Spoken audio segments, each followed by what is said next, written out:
serious note, are we driving? Nottingham or BC? Me and you didn't have shit. We were broke. I know, but we just work every day. But that's all you have to do to get anything Literally, you want. yeah. So why doesn't everyone have everything they want? They pretend that they don't know what to do. But we tell them what to do. Guys, all of your life will be instantly fixed if you start to actually care about the outcomes and blame yourself for all of these things. You can get rich inside the real world anytime you want. There's nothing you cannot do. 8 to 10,000.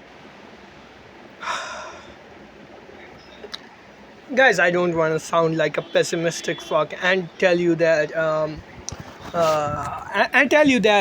you people should not work at all. You people should not try your best. I'm not the kind of person who tell this shit to you. But at the same time, I'm not gonna be a smug asshole who's gonna sit on my ass and say, you people don't know how to do stuff. You people never work hard, and only I know how to work hard. I worked hard every day. That's why I'm successful. That is the problem with people like this. These people genuinely believe that they understand what it's like to be the average man. When Andrew Tate was 25, broke and homeless, he was taken care of by 3 girls. He was taken care of by 3 girls who fed him, clothed him, and sheltered him. Now, of course, that is when your life is already good, when you know you have people you can fall back to and people who would love you no matter what, women who would desire you, then that is motivation. You know, they talk about discipline and motivation are different, bro. What these people don't understand is discipline requires some motivation of its own. Your discipline and all this whole as purpose that these people talk about, it requires something. You cannot love yourself and work for yourself unless you are already loved, right? So, who work for who? This whole idea that you would work and grind your 20s away and suddenly one day at 30 women who never looked at you would start lusting for you, it's bullshit. It makes no sense. What makes more sense? Someone who already loves you and you start working hard for them to make their lives and your own life with them better, or working or grinding your youth, your best years away alone in loneliness, so suddenly you get a pity chance in your 30s. That's the difference, guys. The truth is, people never really work on something that's already horrible. If your life is already somewhat good, that is the motivation. And that's the motivation to be disciplined, to make your life better. If your life already sucks, chances are, the truth is, the only thing that it would motivate you to do is to end your life.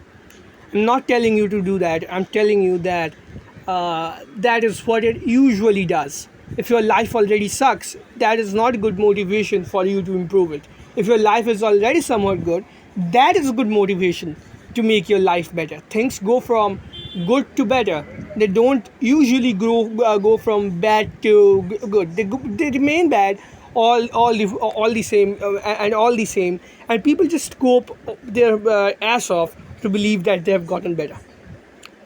Like all these guys would be getting in the real world and being accountable. Their whole idea of things getting better is them being 30-year-old shriveled haggards and some woman and working a dead-end job, and some woman past her prime who's already had a fun giving them a chance. That's their idea of things getting better.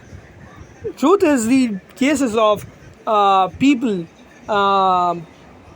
surmounting odds which are otherwise insurmountable are relatively rare. Those things don't really exist. Most people who call themselves self-made, they already had a good base. They were already loved. They've never spent a day in their life like you people, waiting for my uploads with their soul and innocence completely crushed.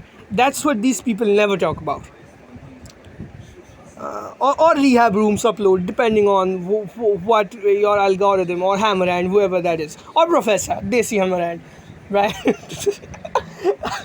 Depending on your algorithm, depending on how intelligent you are, you might end up on either of these 4 channels. If you're only the highest IQ people watch Failed Normie.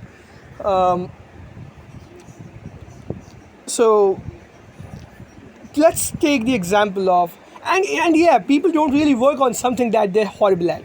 Like I said, if your life sucks, then you're probably not going to want to work on it. Why do women work on their looks? Why do women invest on their looks? In every single research paper, where women's faces are rated without makeup, and men's, women's faces are rated higher. Women realize this at an early age, very early age, that the way that they look gives them selective advantages over men, that helps them get away with stuff easier.